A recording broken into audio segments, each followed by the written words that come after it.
No, that's fine. I'd rather have it be spontaneous. But thank you for joining me. This is the inaugural podcast for Right Forensics. I don't know what to call it yet, but maybe something like Forensics Weirdo. But I'm the weird S. I'm planning on featuring the folks around Dallas because we're such a tight knit community. And so having people come in person to the podcast, I think will have a nice impact. Yeah, guests that are in town. Yeah. It's exactly. And you're kind of like an honorary Dallas Mafia member. I'm the Dallas Mafia. I'm the LA heavy. I want to talk a little bit about our pro bono work, since Right Forensics is really focused on pro bono work. That's a huge emphasis of mine as the founder and CEO. I know that you are on the board of Law Rocks now. Yes, and I love it. I'm so excited to actually be a part of that finally. And yeah, we were all on a call to inaugurate the very first city advisory board, right? The CAB. CAB. Right. Yes. So the Law Rocks CAB for Dallas. And I think we're kicking off the 2025 schedule. Exactly. And we just have to finish a couple little loose ends because it is the first one, like trying to use Dallas as a template for other cities. Mm-hmm.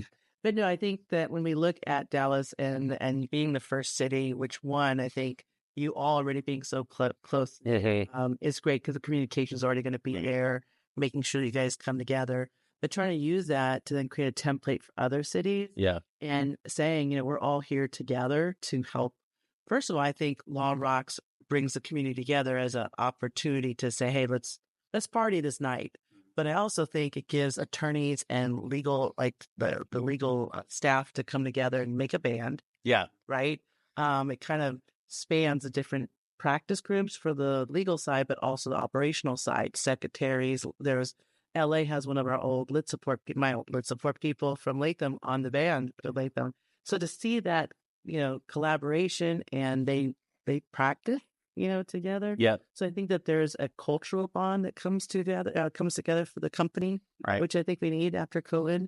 And then also I think I'm trying to look at it too from the mental health as an avenue for people to have an outlet for their creativity. So many lawyers and legal people were musicians at some point in their life. And yep. They always say, I had to choose money or become a rock star, right? And they chose the money. And so I think Law Rocks is just an amazing organization on so many levels and what they do for the local communities. And Rich, you're going to a charity event right after this recording. Tell us a little bit more. Yeah, no, it's just one of those things. Toyota just does a wonderful job of supporting. There's an organization called Toyota for Good, and there are a lot of different opportunities to give back to the community. It's one of the reasons why I love being part of that company.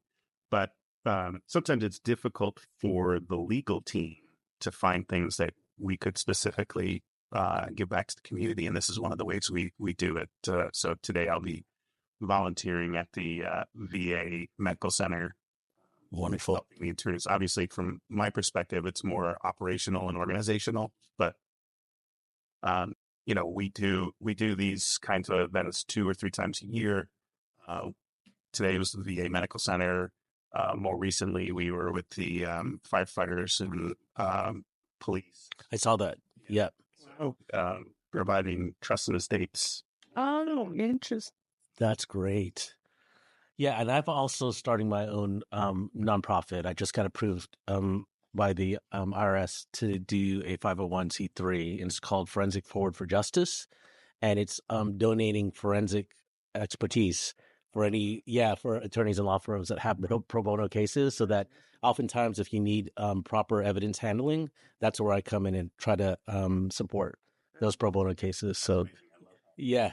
I do think we're in a unique position right now. There's, with the introduction of large language models and generative AI, that there's a potential for increased access to justice for people that don't have the money to do so, as long as we can overcome the barrier of requiring it to be attorneys, right? So yeah. So there's an opportunity here coming, especially for us technologists,